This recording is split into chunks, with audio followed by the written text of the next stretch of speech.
Greetings from the New Earth Star Sanctuary. Today is April 19th, 2016. I wish to speak to you today about the soul of the earth, of Gaia, our mother.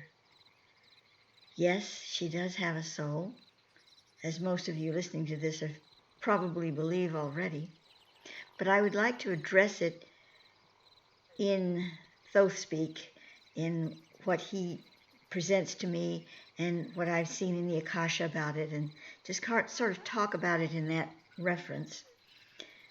And also look at where we are now in our geological situation, with all the earthquakes going on and the volcanoes erupting and the global warming. I mean, this is a big topic, so I'm certainly not going to tackle all of that in this short video. But I do want to make a few points about it, especially connected to the Earth as having a world or a global soul.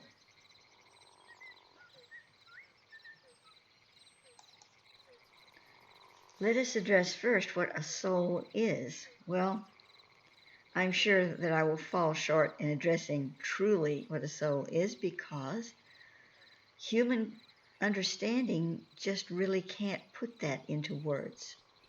We use the word soul to kind of say, well, okay, we're a unit of some kind, an eternal unit. You know, in our individual cells, each body has a soul. The soul comes and goes, it comes into a body, it leaves the body, and then it comes back into another body. So this is the soul. But what is it really? As far as I've been able to understand it from what I've received, a soul is a spark of, or an impulse of the divine. It's an impulse that almost like, it's not magnetic, but just let's use that word for a moment. Let's say it was magnetic. If it was magnetic, it would attract things that lined up with its frequency. Well, that's what a soul does. It's an impulse of the divine, of the sacred all, that is on a particular frequency. It's so unique. It is so unique. There's nothing like it anywhere else in the universe, each one, And that little tiny impulse collects aggregations of vibrational quantum. Again, that's very elusive, I know, but I'm trying to do my best here. And these little other elusive quantum experiences, events is a good word, come together to be attracted, as they are attracted to that impulse that we're calling or designating as the center of the soul, the moment where everything comes together. So the universal all, not the universal, the God source all, has all these little frequencies and energy particles and all of this going on. And so that energy frequency determines one little point in all of its frequencies that came out of the Big Bang, shall we say, the first moment. And that little tiny, tiny frequency moment, not a frequency like a bandwidth, but a moment in frequency. So it's kind of like something we haven't discovered yet. It's not a particle. It's not really a frequency band. It's something that is spawned out of energy experiencing frequency. And that little point is very, very powerful. And it's very, I want to use the word magnetic, but again, it's not magnetic, but it attracts. And it attracts intelligence, universal intelligence in minute particles. Again, it's not a particle. I don't know what to call it, but little things. And they all come in, they come swarming in, and they unite, they literally unite. They don't hover around. They literally unite with this little dot, this little impulse. and that's not matter, and it's not antimatter. So again, it's an impulse. And when it does, it creates a field that is unique. It's like a fingerprint. And that unique field is, ta-da, a soul. Now, as poorly as I described that, maybe you have some idea of what I'm sensing and feeling from the Akasha and what Thoth opens his streaming to let me feel and experience. Because the majority of the time when I say Thoth says, I'm shortcutting it because it's too difficult every time to go into a long explanation of what I mean when I say Thoth says. The majority of the time, it's a streaming of energy from his continuum that I touch, and I feel his presence, and then I feel the knowledge, and I interpret it. That's why I call it translation. I really don't like to call it channeling, but I call it translation. Now, that's really the way almost everybody does it, I guess, if they're going to be channeling, quote unquote, but it's not really channeling in that sense. So, but I may be putting too finer a point on it. In any case, back to the topic.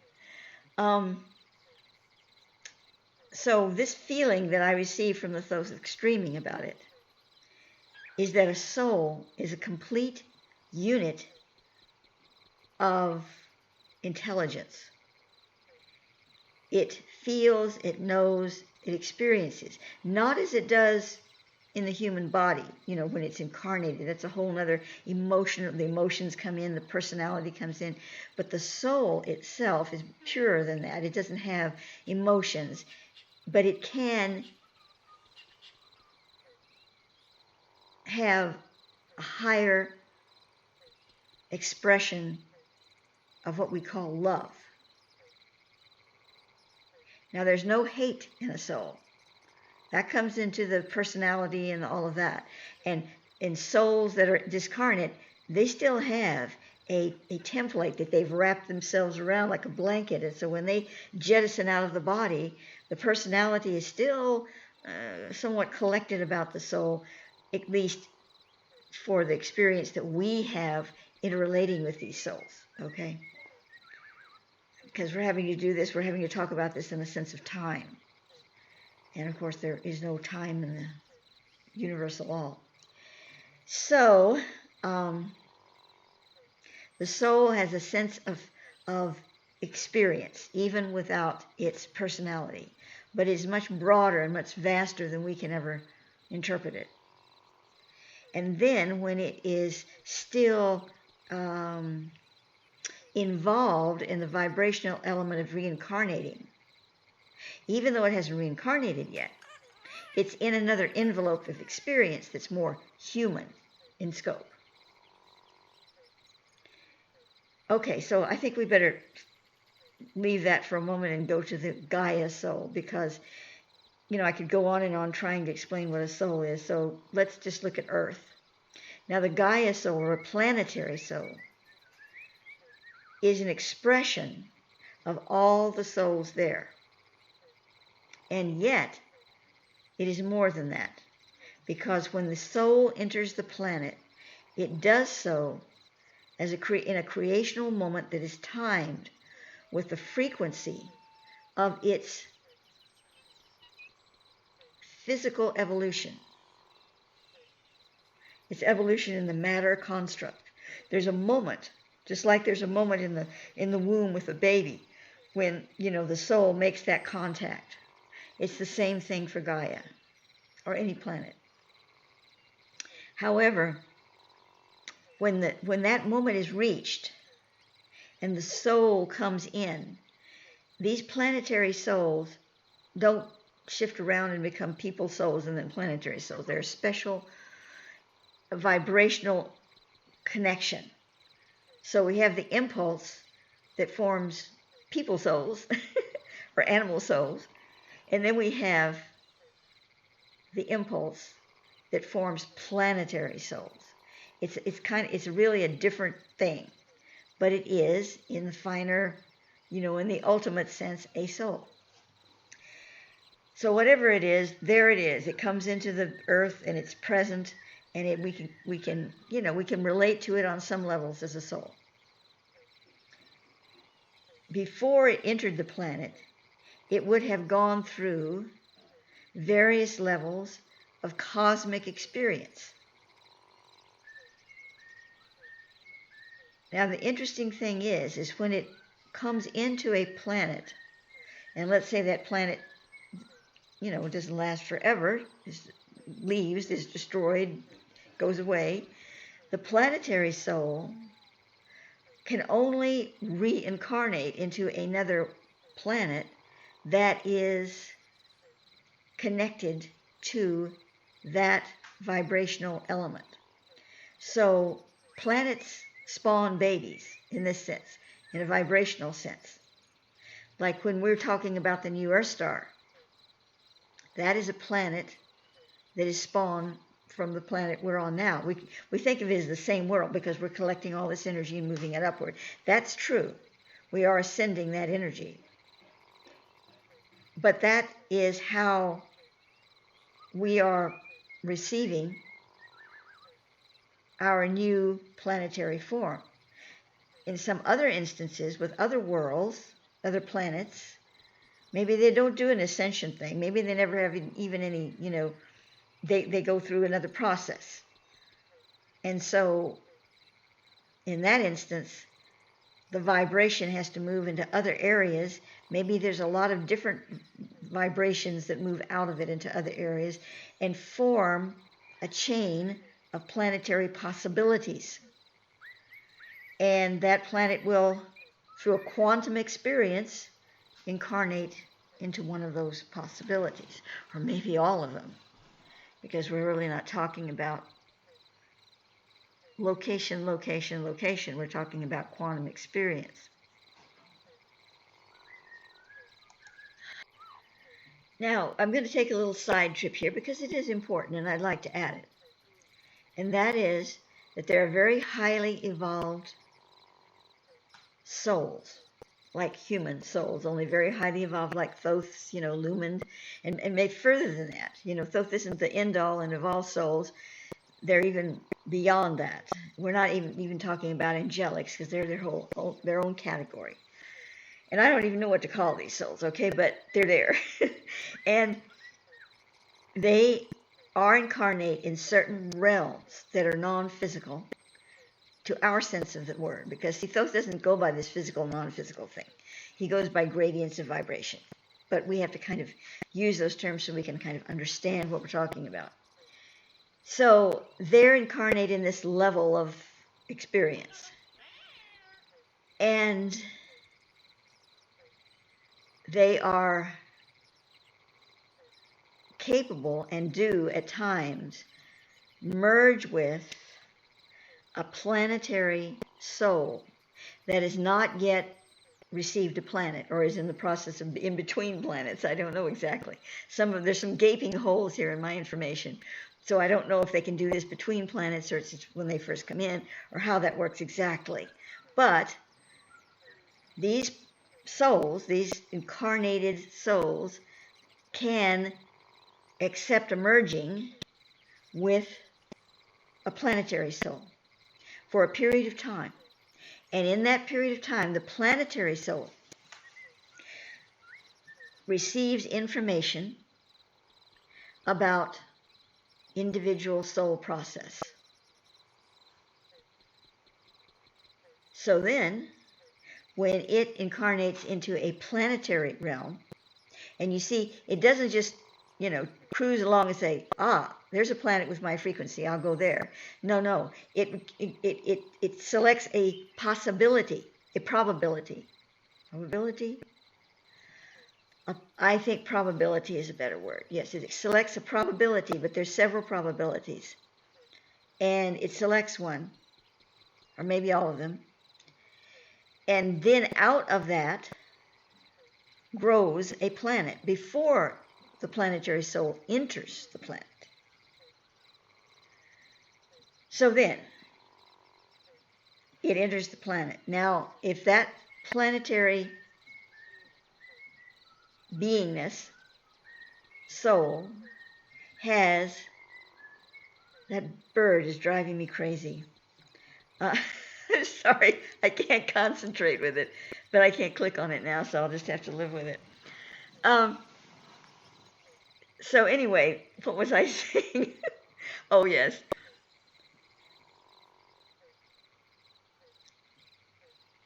So the planetary soul that has entered a planet and has been incarnated, merged with a being, a soul being on some high level, that's an individual soul being, it can then take that information and stream it through the entire grid of the planet.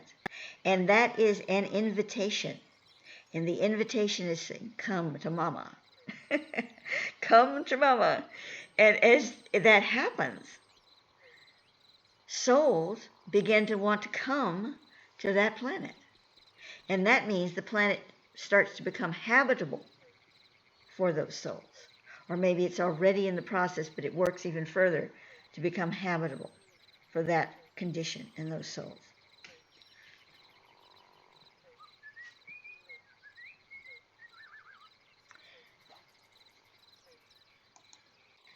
So now we've reached the point where there is a soul in Gaia. Now, Gaia's soul is one of those who said, come on in, the water's fine. There are other planets that are never habitable for incarnating souls. They will, sort of come into being for other purposes, or souls are doing other things with the planetary energy, but they're not incarnating into what we call physical bodies on the planet. Those planets, if there's not going to happen there, you can bet that they are not. They do have a soul, but they don't have one that is gone through the experience of a merging with an individual single soul.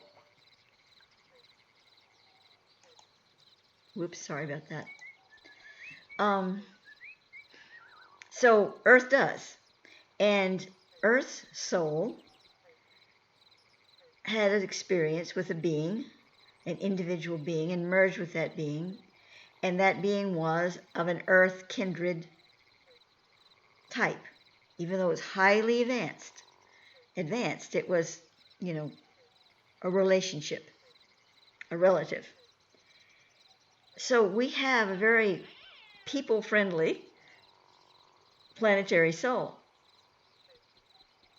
Now, what happens when her children run amok? I mean, here she is welcoming us into this pristine, beautiful planet, okay? And we come in and we just start in pretty quickly messing it up. Now, there's some good things we've done along the way, but there's a lot of not so good things. And right now, we're really in the fray. We're dividing up the teams, division, but, we brought it on ourselves. And we're saying, some of us are saying, enough, we can't do this anymore. We must help this planet. We must help our mother. And the others are saying, no, I'm not considering that at all, because guess what? I'm living in the moment, and the moment tells me I don't have anything to worry about. I'm just going to take care of myself. Well, that kind of living in the moment is not really living in the moment. It's living in illusion, and the illusion of selfishness, which is actually comes out of fear. There's all kinds of things that come out of fear, and a big one is selfishness. Self-interest, I think, should be the best way of putting it. So what do we do about this? It's like we're just, what is she thinking of us? Of course, she doesn't think like we think, but there is a feeling soul entity in there, some kind of feeling that's beyond human emotion. And, you have to wonder, what is she experiencing? Well, what I can tell you from what I've received, and this is, I'm sure, just touching on the surface of the subject, she's not experiencing anger. She's experiencing longing. Longing because we had separated from her so drastically. And that longing is really not a human longing. It's more of a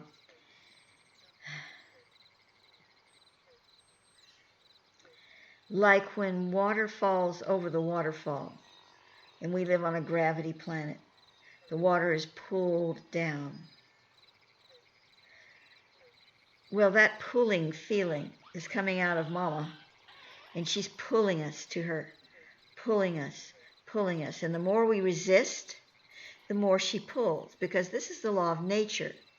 We talk about the law of nature, we're talking about the law of all planetary spheres and, whatever, but we're on this planet, we're talking about Gaia's law, which equates in many ways all over the universe. But you know what?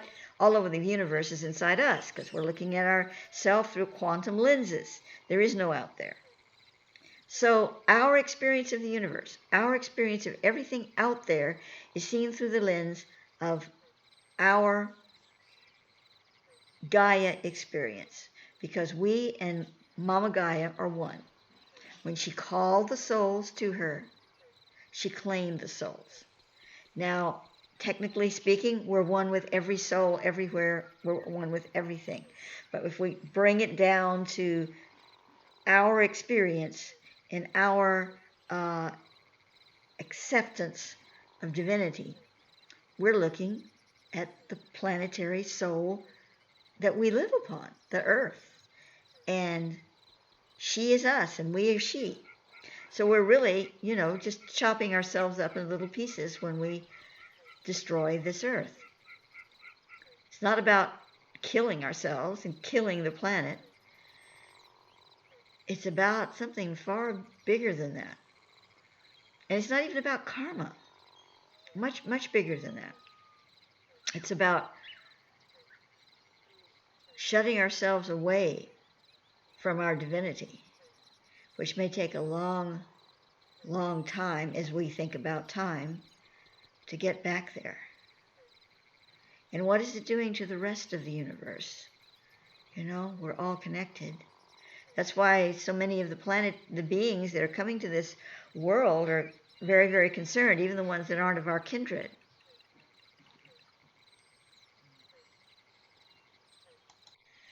So let's take a look at where we are right now with the cataclysms, the earthquakes, the volcanoes, the global warming, and all of that, and how it relates to Mama Gaia and her soul. There are two things really going on here. One is a natural course of events. Well, there may be more than two. Let's start off. A natural course of events that is reacting to our consciousness vibration. Even if we weren't pillaging and raping Mama, if our consciousness was in the toilet, if you'll pardon me, for other reasons, we would still be having an increase in entropy on the planet in a predictably violent way. But of course, it doesn't help any that we're actually doing it through physically destroying her. And that brings us to the second point. We're doing things physically that are tearing down the planet, and as a result, disturbing the ecosystem and creating all these more of these problems. But without the ecosystem being damaged by us with our physical, hatchets, our consciousness, if it's not maintaining its spiritual quota, is destroying the planet, because Mama is drawing us to her, and this is a form of resistance to that drawing effect. And the resistance creates friction, and the friction creates entropy at a faster and faster rate and a more violent way.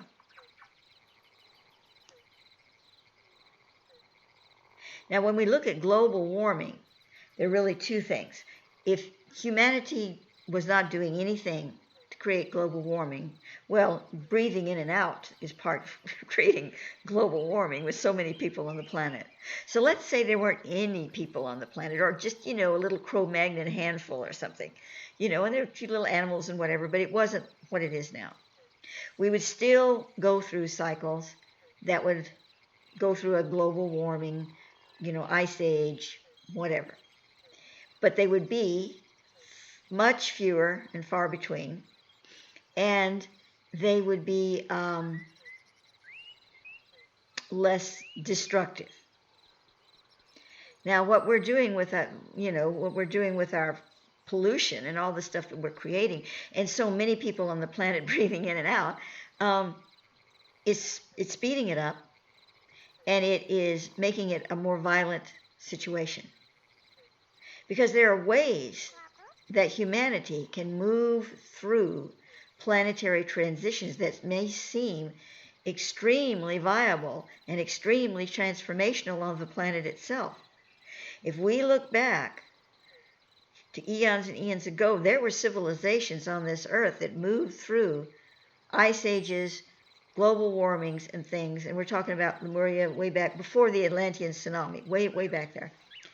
And they did it okay. I mean, there were people that maybe didn't make it through it, but it wasn't what we're facing now.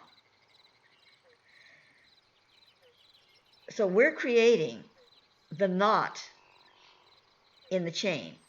There's a chain of, it goes through the daisy loops and it goes through these cycles. But we're creating a big fat knot in the middle of it, which is going to make things a lot worse for us, for sure, and for the planet itself.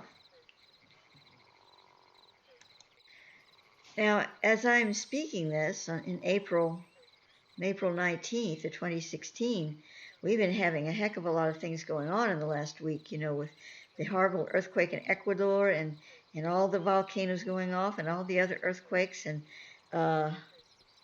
Yellowstone popping a few off, and which is especially scary given the situation there. And, scientists are saying, watch out for the big one, watch out for the big one. And they're warning people in California. It doesn't look good. And I'm not going to try to be a predictor because I can't do that really well at all. That's not where things come to me. But I will say that the situation calls for, at this time, a movement of consciousness. But interestingly enough, the very situation itself may be exacerbated by a movement of consciousness. In other words, let's say you fell asleep and you had your leg under your body somehow and it kind of twisted it and it didn't hurt, but the leg fell asleep. I mean, really fell asleep. When you wake up, your leg isn't awake and it's like, oh, it's totally asleep. When you start moving that leg, what happens? Oh my God, it hurts so bad. As the circulation starts, the blood starts pumping back into that leg. And of course, if you cut your circulation off for too long, you could have, a deathly situation develop with a blood clot or whatever. So we're pumping energy back into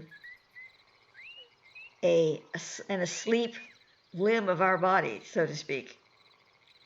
With all that's going on with people saying enough is enough, not only in the United States, but in other countries.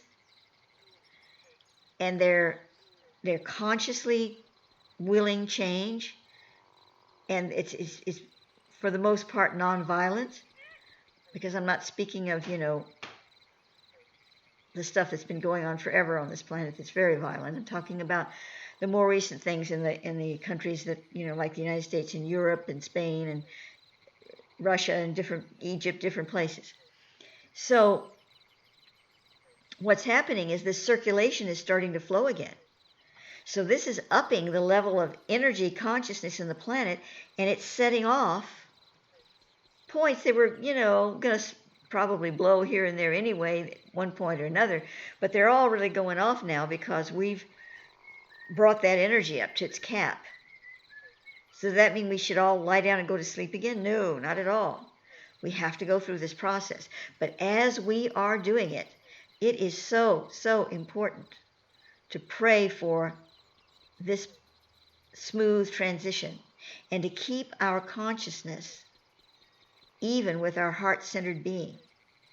It doesn't mean we can't be forceful in the sense of spiritual force. But we have to stay heart-centered. We can't start hating the ones that are stopping us from getting the world back together again. We don't want to be warm and fuzzy about it either.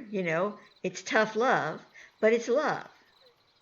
And if we don't get into this melee of trying to take them down by tearing them apart limb for limb, and we get into a space where we can take action, but do it through the center of the heart in a non-violent and non-malevolent way, then we will move this energy through faster and cleaner.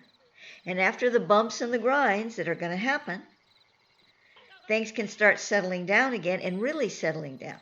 We don't have to, go through a lot of violence on this planet. I mean, violent, cataclysmic violence. Yes, things will blow up eventually. but if we wait until it's the right time, everything's in place and everything is done as it should be done to the highest advantage of all souls, of all living things on this planet, and of Mother Gaia herself. So it'll be a feel-good hurt, It'll be something that will be transformative and illuminative, and not, oh God, I'm glad that was over. It won't be that kind of a thing. We will have a good feeling about it, because we think of, being blown up as something awful, but it's not really. You don't feel a thing, and your planet is moving through this experience to get to that point where the energy that brings this planet to disengage, and many souls will already be ascended in that point, and those that won't feel it either. It will be a transformative experience, and all souls will go where they need to go at that point. Now, if it happens before then, you still won't feel a thing if you're blown up, but you will feel it traumatically as a soul composite that's still in its incarnational cycle experience, that still carries with it trauma. So, and that has to be worked out and will be worked out. But why do that? Why go there?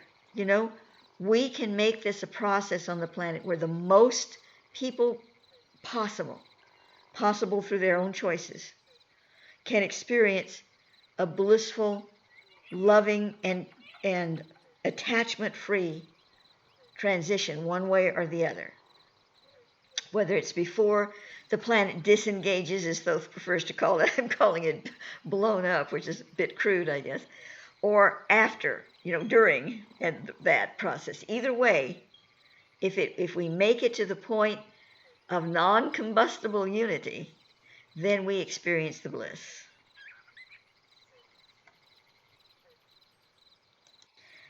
Now, this disengagement, that I'm talking about, is not going to happen as far as when it's programmed in time to.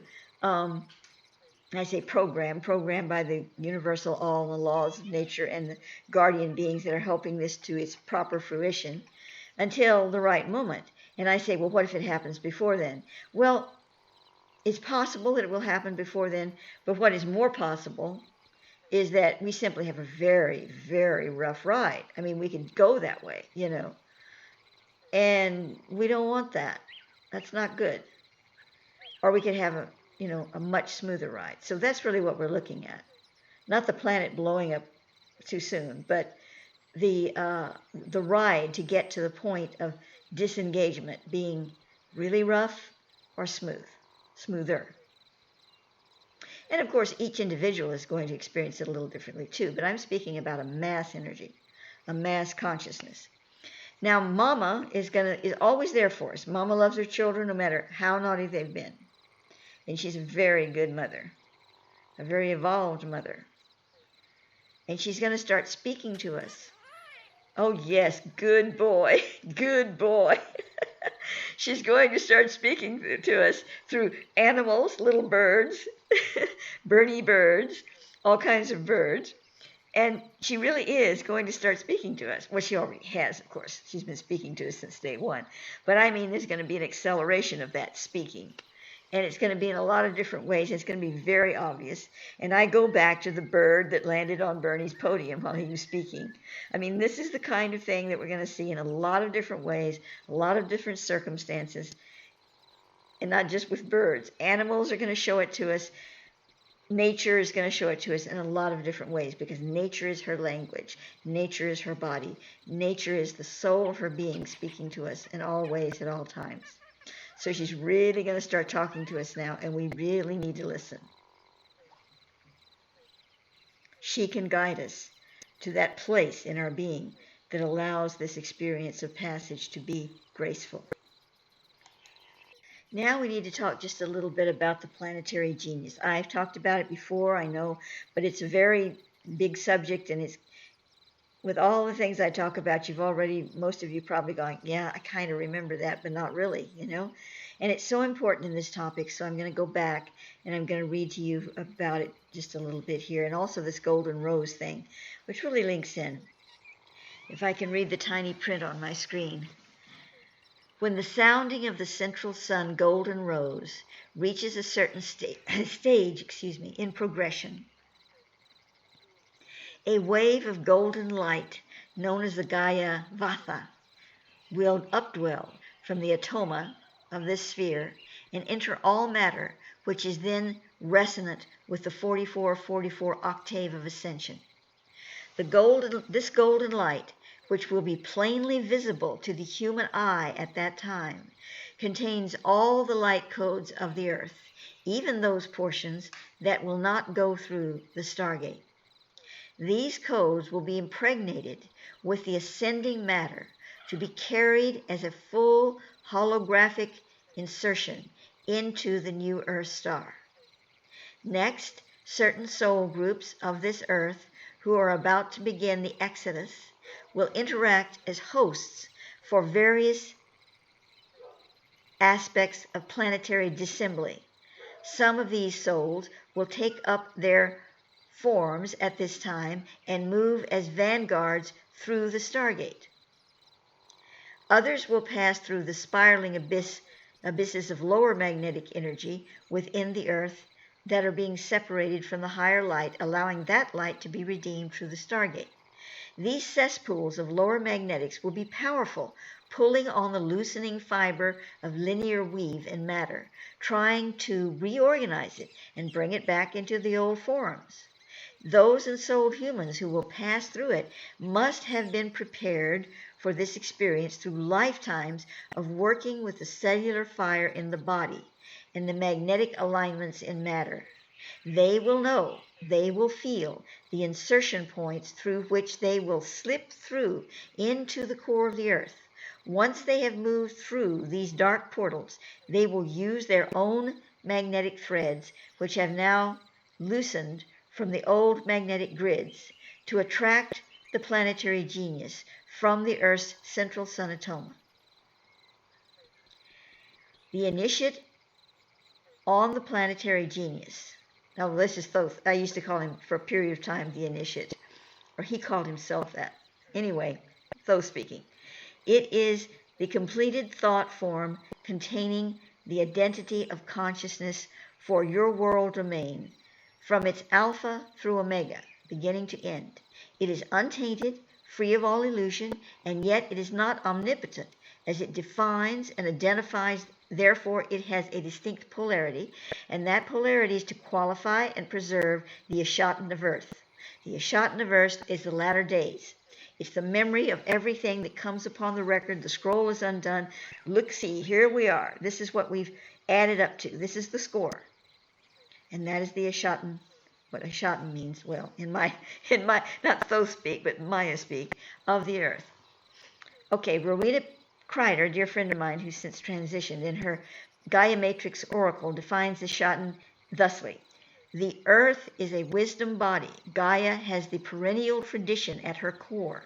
Ashatin means the last things. All can be consumed except the truth, represented by the new earth spiritual world. The phase of Ashatin is an illuminative, fiery, spiritual consummation of the earth and all beings within and upon her. Unquote. Now, to continue, once the genius is attached to the biophysicals who will become the transporters, these human biophysicals will lift the planetary genius out of the atoma and carry it in a Merkaba light train to the surface of the planet and through the Stargate.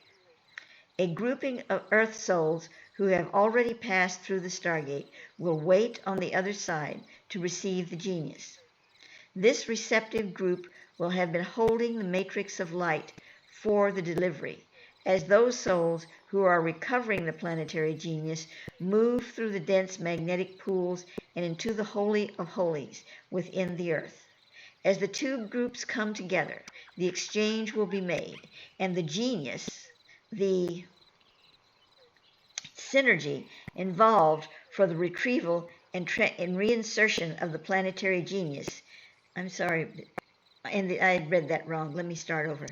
We're starting a new sentence. The synergy involved for the retrieval and reinsertion of the planetary genius is one that is orchestrated through a cohesive network of divine command. It is true that there is a possibility of some souls entrusted with the duty of retrieval not making it through the magnetic abyss and into the earth. Those who pass through into the interior, however, will proceed back through, as they will have the planetary genius with them and be able to abide in its powerful envelope of light. Yet let us address the fate of those who may not make it through the portal of descent in the first place. These souls will not be destroyed, nor will they be damaged. Angelic hosts will be with this grouping of souls, guiding them into the interior. If an ensouled human falters, soul and angelic or several will take him up from the sea of darkness.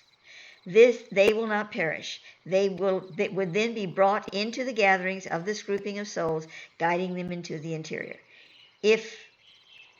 I'm sorry. This print is so small for my poor eyes. They will then be brought into the gatherings on earth to his appointed place of inscription. Another ensouled human will take their place in the synergic unit of retrieval. Understand that this effort is not a testing. By this time, such challenges to the soul involved will have already been met. All souls who take part in retrieval and reinsertion of the planetary genius will be under a state of grace during this process. The shepherd does not desert his lambs. For those who will by then be moving toward ascension into the new earth, into the new heaven, so the good shepherd will be among them. Once the planetary genius is inserted into the new earth star, the true migration may begin.